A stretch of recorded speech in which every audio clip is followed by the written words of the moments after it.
त मर्द औरतुनि ते हाकिमनि हू इन हाकिमियत जो केॾो ग़लति जेको सो कमु पियो वठे। अहिड़े कमु करण वारे मर्दनि खे मुहतात रहणु घुरिजे। औरत खे इन पासे शरई तालीम मौजूदु आहे तो अहिड़े मामले में सबर खां कमु वठे। पाण करीम सल्लल्लाहु अलैहि वसल्लम फरमायो, इहो माण्हू जेको हक़ ते हुजण जे बावजूदु पाण खे घटि करे थो, अहिड़े माण्हू जे लाइ अल्लाह ताला जे तरफ़ां जन्नत जी बिशारत आहे। मर्द त ग़लती कई, पर अॻियां वरी औरत बि जेकॾहिं ग़लती करे, टकराव जो माहौल पैदा थिए त छा थींदो? घर ख़तमु थी वेंदा।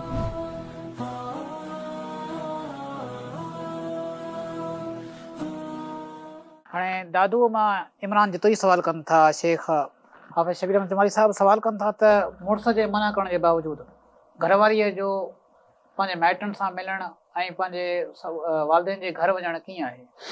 इहो इंतिहाई अहम सुवाल आहे ऐं दौर हाज़िर जी हिकिड़ी सम्झो वॾी ज़रूरत आहे इहा शइ सम्झणु, छो जो इन बुनियाद ते खोड़ सारा मामलात बिगड़ंदे नज़र अचनि पिया।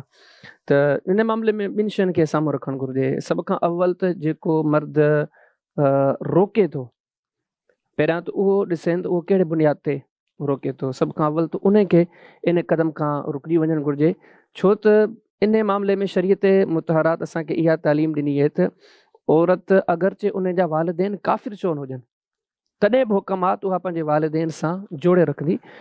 हदीस किताब सही बुखारी में किताबुल हिबा में बाब हदीयतुल मुशरिकीन में इमाम साहब जेका हदीस मुबारक आंदी, पाण करीम सल्लल्लाहु अलैहि वसल्लम जन सैयदा अस्मा बिनते अबी बकर रज़ी अल्लाह ताला अन्हा जन खे फरमाइनि था, तुंहिंजी अमर जेका काफ़िरा मुशरिक आहे, बल्कि ॿार हदीस में आहे त काफ़िरा मुशरिका हुजण सां गॾोगॾु इस्लाम जी कट्टर मुखालिफ़ आहे। पर पाण करीम सल्लल्लाहु अलैहि वसल्लम जन उन खे वरी बि फरमाइनि था, सिली उम्म की, तूं पंहिंजे अमर सां जोड़े रखजांइ, सिले रहमी उन सां कजांइ। हाणे हिकिड़ी सोचण जोगी इहा हिकिड़ी काफ़िर आहे, जॾहिं त कुफ़ुर ऐं शिरक इस्लाम जी रूह में सभिनी जुर्मनि खां वॾो जुर्म आहे। बेशुमार अहादीसन अय्यु ज़म्बि अकबर इंदल्लाह, मुख़्तलिफ़ रिवायात आहिनि जिन में नबी करीम सल्लल्लाहु अलैहि वसल्लम जन कुफ़ुर खे, शिरक खे सभिनी गुनाहनि में वॾो अकबरुल कबाइर करार ॾिनो आहे। हाणे हिकिड़ी औरत जे वालिदैन में या अमड़ में उहो गुनाह बि मौजूदु आहे, तंहिं हूंदे बि नबी करीम सल्लल्लाहु अलैहि वसल्लम जन उन औरत खे जुड़ण जो हुकम ॾिनो आहे। त हाणे हिकु कलमे पढ़ण वारो मुसलमान इन क़दम खणण खां पहिरियां सोचे त हू केॾो, जेको हुनखे शरीयत हिकिड़ो हक़ ॾिनो आहे, अर्रिजालु क़व्वामून अलन निसा, त मर्द औरतुनि ते हाकिमनि, हू इन हाकिमियत जो केॾो ग़लति जेको सो कमु पियो वठे।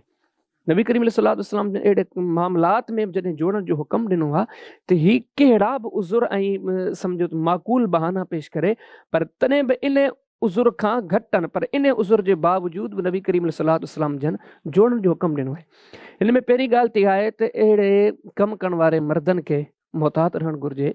हैसियत मुसलमान जे उन्हनि खे नबी करीम सल्लल्लाहु अलैहि वसल्लम जी पाकीज़ा तालीम मां रहनुमाई वठी करे क़तन तौर ते इन अमल खां परहेज़ करणु घुरिजे। अच्छा, इन में वरी हिकिड़ो ॿियो पहलू बि आहे। ठीकु आहे, हिकिड़ो मर्द आहे, उन ते शैतान सवार आहे या उन जा जज़्बात सम्झो तो काबू में न पिया अचनि, हू इन ॻाल्हियुनि खे सम्झण जे बावजूदु इन ग़लती जो इर्तिकाब करे थो, त हाणे इन सूरत में वरी औरत खे इन पासे शरई तालीम मौजूदु आहे, तो अहिड़े मामले में सबर खां कमु वठे। बावजूदु हक़ ते हुअण जे ॾिसे थी त मुंहिंजो मुड़ुसु ग़लती ते हे, तॾहिं बि हुनखे खपे त हू सबर खां कमु वठे। अहिड़े मौक़े ते सबर करणु वॾी सआदत आहे।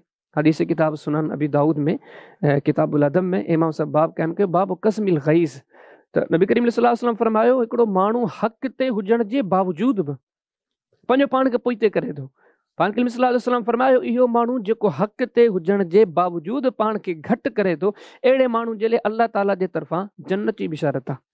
हाणे हिकिड़ी अहिड़ी औरत आहे जेका सम्झे पई मूंसां ज़्यादती आहे, बेवाजिबी आहे, मुंहिंजे मर्द खे ख़ावंद खे शरीयत जो हक़ ई नाहे ॾिनो, ही ख़ामख़ा ग़लति कमु पियो करे, इन हक़ाइक़ खे ॼाणण जे बावजूदु हू पंहिंजो पाण खे हक़ ते हुजण जे बावजूदु घटि करे थी, सबर करे थी, त इनशाला उन जे लाइ आख़िरत में जन्नत आहे, अल्लाह ताला जो रज़ामंदो आहे। ऐं इनशाला अहिड़ी औरतुनि खे अल्लाह ताला ज़िंदगी में सुहिणा सिला अता कंदो, अहिड़ियुनि औरतुनि जा दुनिया में बि घर आबाद रहंदा। इन जे बजाए जेकॾहिं औरत जज़्बात खां कमु वठे, मर्द त ग़लती कई पर अॻियां वरी औरत बि जेकॾहिं ग़लती करे टकराव जो माहौल पैदा थिए त छा थींदो, घर ख़तम थी वेंदा। नफ़रतूं अॼु इहे सभु शयूं असांजे माशरे में मौजूदु आहिनि। त उन करे ॿई ॻाल्हियूं मूं तव्हांजे साम्हूं ज़िक्र कयूं न। अव्वल त मर्दनि खे अलाह खां ॾियणु घुरिजे का ॿी सज़ा तजवीज़ कनि जेका शरन तौरु जाइज़ हुजे, इहा सज़ा क़तन तौरु उन जो इंतिख़ाब न कनि। जेकॾहिं उहे ग़लती कनि था त वरी औरतुनि खे अलाह जी रज़ा ख़ातिर कड़ो ॾुकु पीअणु घुरिजे ऐं उहे पंहिंजे रब खे राज़ी करण ख़ातिर सब्र कनि। इनशाअल्लाह उन्हनि खे दुनिया आख़िरत में हिन जो ज़रूरु सिलो मिलंदो।